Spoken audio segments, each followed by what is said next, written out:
Stuttmyndasamkeppnin Sprettfiskur var meðal dagskrárliða á nýafstaðinni Stockfish hátíð. Þar voru sýnd 20 verk af ýmsu tagi, leiknar stuttmyndir, tilraunaverk, stuttar heimildarmyndir og tónlistarmyndbönd.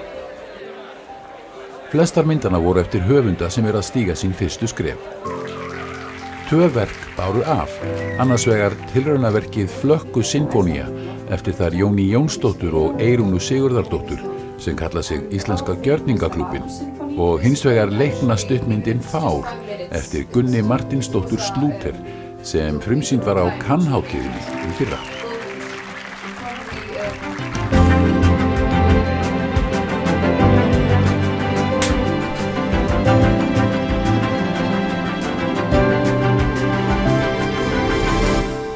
Flökku sinfónía 25 mínútna myndljóð sem kann að hljóma ankannalega en verkið það svo sannarlega ekki.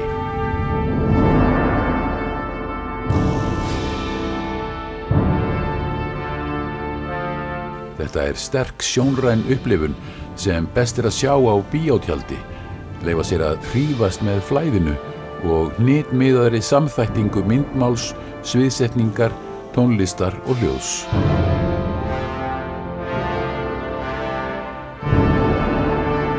Þetta lítur að hafa verið alveg megaprodúksjón. Já, þetta algjör megaprodúksjón, Flökku sinfónían. Það búið að vera alls konar skálmöld og sinfó og alls konar og sinfó. Okkur fannst vera komin tími á gjörningaklúbburinn og sinfó.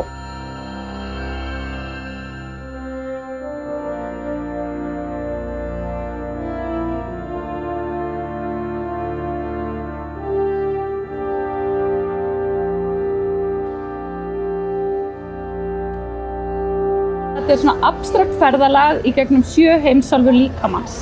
Þetta heilunarferli. En svo vil ég bæta við að þetta líka mjög mikið samkenndina og samkenndartaugina sem flökkutegin í líkamannum. Heitir vakustaug, á ensku.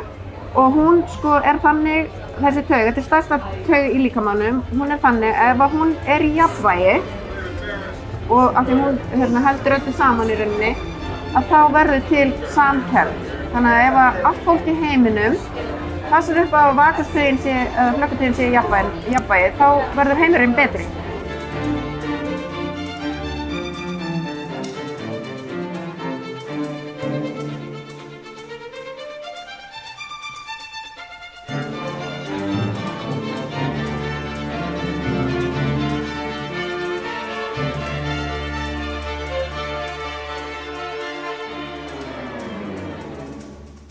Það sem við erum að gera að búa til sinfóníu með myndlist og þá þurftum við náttúrulega tónskáld með okkur því við erum ekki tónskáld og það Ólafur Björn Ólafsson og Una Sveinbjarnardóttir eru tónskáldin okkar og já, við ákveðum líka strax af því við erum vanar að vinna í samvinnu að við vildum ekki bara fá 1 tónskáld heldur 2 þannig að þau eru líka að vinna saman.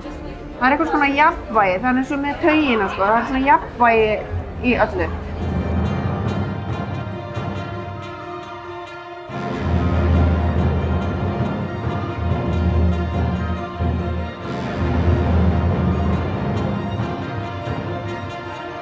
Þetta ekki fyrsta skeyti sem þið gerið þetta, það nokkuð?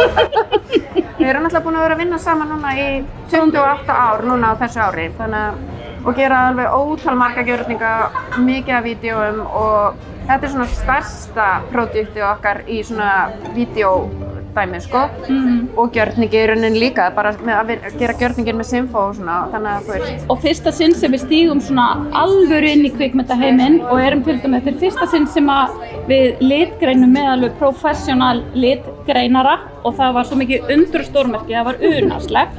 Eins líka allt í sambandi við hljóðvinnslu, það bara fagmanneskjur allstaðar og bara við erum að elska þetta.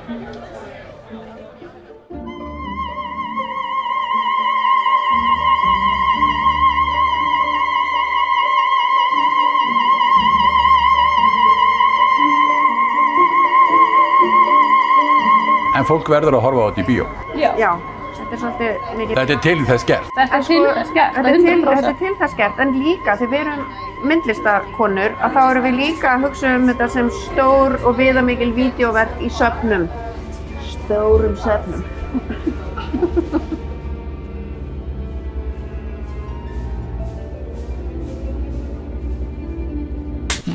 Sko ókosturinn í skelina að uppsetningin getur verið flókin, þú veist það. Fár eftir Gunni Martinsdóttur Slúter var frumsýnd í aðalkeppni kvikmyndahátíðarinnar í Cannes í fyrra og hlaut þar sérstaka viðurkenningu.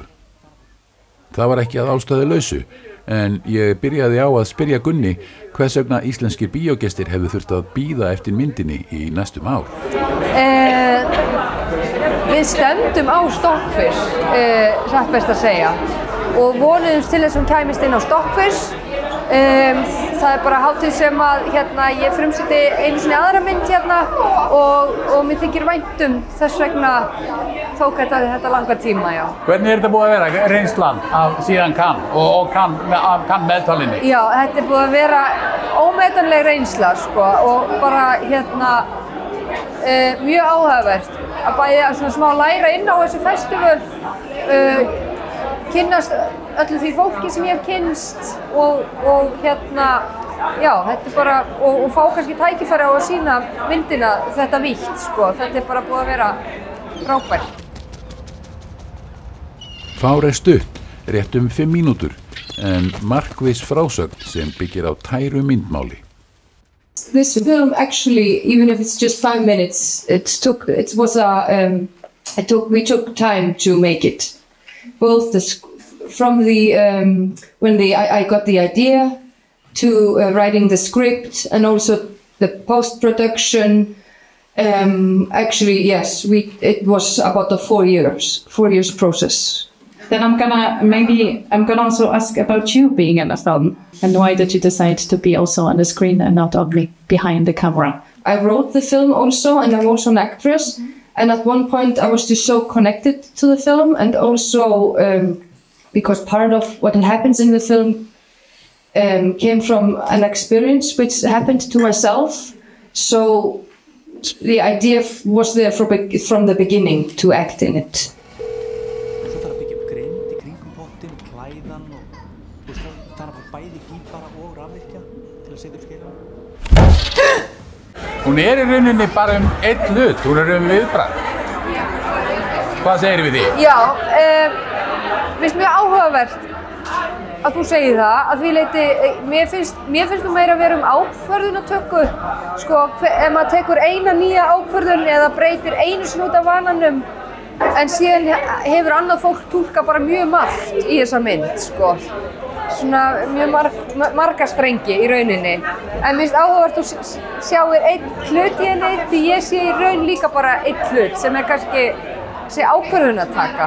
Já.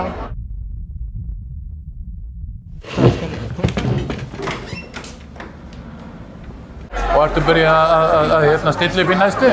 Já, ég að skrifa, en það bara, ég ætla að leyfa mig bara að ef það kemur ekki eitthvað strax að taka tíma, en það verður samt að halda sér við efnið, sko.